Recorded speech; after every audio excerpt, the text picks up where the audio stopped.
Hi friends and US, நான் தான் வாங்கப்படலாம் அனந்து பேசுகிறேன். நம்ம உலகம் ஃபுல்லாக பெருசாக எதிர்பார்ப்பாக வந்திருக்கிற கிறிஸ்டோஃபர் நோலனோட ஒடிசி இதுதான் ரிவ்யூ பண்ண போகிறோம்.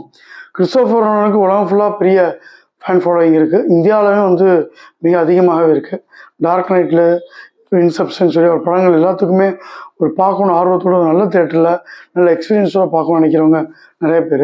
குறிப்பாக அந்த ஒடிசி அந்த க்ரீக் மித்தாலஜிலேருந்து வரதுனால ஒரு ஹிஸ்டாரிக்கல் மூவி, அதை அவர் எப்படி எடுத்திருக்காருன்னு பார்க்குற ஆர்வம் எல்லாருக்குமே இருக்கும். எனக்கு டன்கிருக்கு வேர்ல்டு வார் 2 வச்சு அருமையாக எடுத்திருப்பாரு. இந்த படம் சிம்பிளாக, அதாவது ஒரு லேமேனுக்கு புரியுற மாதிரி தான் எடுத்திருக்காரு. பொதுவாக கிறிஸ்டோஃபரோட படங்கள்லாம் பார்த்தீங்கன்னா இன்செப்ஷன், இன்ட்ரெஸ்ட்லாம் ஏதாவது ஒரு ரொம்ப இன்டெலெக்சுவலாக பார்த்தா தான் புரியும். குறிப்பாக டெனட்லாம் நிறைய பேருக்கு புரியவே இல்லை, ஆனாலும் புரிஞ்ச மாதிரி பேசிப்பாங்க.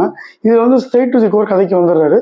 ஸ்க்ரீன் பிளேல மட்டும் மாறி மாறி ஃப்ளாஷ்பேக்கில் ஒரு பக்கம் நம்ம ஹீரோவோட பாயிண்ட் ஆஃப் வியூ, இன்னொரு பக்கம் ஹீரோவோட பையன் அவர் தேடுறான், அந்த பாயிண்ட் ஆஃப் வியூலையும் அழகாக கட் வச்சு சூப்பராக அது அவ்வளோ அழகாக எடுத்திருக்காரு. ட்ரோஜான் வார் முடிஞ்ச உடனே ட்ராயவே அழிச்சிட்டு அங்கேருந்து எல்லா கிரீக் வீரர்களும் வராங்க. அதில் ஒடிசி அவரோட தலைமையில் இருக்கிற ஆட்களோட எப்படி தன்னோட நாட்டுக்கு திரும்புறான்றது தான். கிட்டத்தட்ட வாருக்கு போய் 20 வருஷமாக அவர் வரவே இல்லை. அவர் திரும்ப வரலைன்னா கூட ஒரு ஒய்ஃபு வேற கல்யாணம் பண்ணிக்காமல் அவருக்காகவே வரலான்ற நம்பிக்கையில் காத்திருக்காங்க. ஜூஸ் வழக்கப்படி விருந்தாளிகள் வந்தால், வேறு நாட்டிலேருந்து வந்தீர்கள் வந்தால் அவங்கள நம்ம நல்லா உபசரிக்கணுன்ற அந்த ஒரு வழக்கப்படி இவங்க ராணியாக இருந்தாலும் எல்லாத்தையும் உபசரிக்கிறாங்க.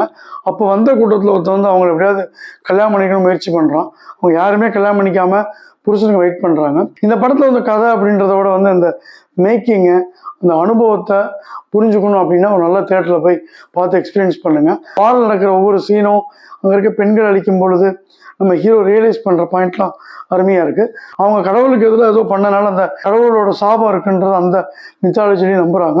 அதனால் ஒவ்வொரு இது தாண்டும் பொழுதும் கடல் வழியில் இயற்கை சீற்றங்களும் சரி, ராட்சச மனிதர்கள், மனுஷனை விலங்குகளை மாத்திர மாயாக்காரின்னு ஒவ்வொரு ஃபேண்டஸியும் பார்க்குறதுக்கு அருமையாக இருக்குது. சின்ன பசங்களும் ரசித்து பார்க்கலாம். எங்கேயும் ஒரு வல்கரோ அந்த மாதிரி சீன்கள் இல்லை.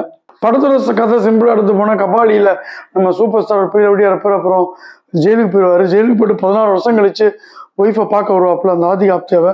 அந்த ஃபீல் அதே தான் படத்தோட ஒன்லைனு. கிளைமேக்ஸில் ராமாயணத்தில் எப்படி நம்ம ராமர் அவர் மட்டும்தான் அந்த வில்லை தொடுத்து விட முடியும், அந்த ஒரு டெக்னிக்கை வச்சு அவர் ஜெயிச்சு சீதையை மனமுடிப்பார். அதேமாதிரி சுயம்பரம் கிளைமேக்ஸை வச்சுருக்காங்க. So Ramayana reference, will reference எல்லாமே இருந்தாலும் ஒவ்வொரு மித்தாலஜிலையும் உள்ளது மாதிரி கிரீக்கில் உள்ளதை அழகாக எடுத்து எது தேவையோ அந்த ஸ்க்ரீன் பிளே இயக்குனர் கலக்கியிருக்கிறாரு. படத்தில் ஒரு எமோஷனல் கனெக்ட் நம்மளால் ஆக முடியல. மேபி அது வேற ஒரு கண்ட்ரி நடக்கிறதுனால இருக்கலாம். அதுமாதிரி முன்ன பின்ன ஸ்க்ரீன் பிளே மாறி மாறி வர்றது, சில இடங்களில் நம்ம சரியாக கவனிக்காமல் போகிறதுக்கான வாய்ப்புகளும் இருக்குது. மேக்ஸ்லாம் கூட நல்ல ஸ்பீக்கர், நல்ல தேட்டரில் இருக்கிற இடத்துல போய் பாருங்கள். தமிழ்லேயே வந்திருக்கு. வாங்கலாம் punchline The Odyssey experience 3.5 star rating. Review பிடிச்சிருந்தா லைக் பண்ணுங்கள், ஷேர் பண்ணுங்கள். வாங்கலாம் சேனல் பிடிச்சிருந்தா மறக்காமல் சப்ஸ்கிரைப் பண்ணுங்கள். நன்றி, வணக்கம், பாய்.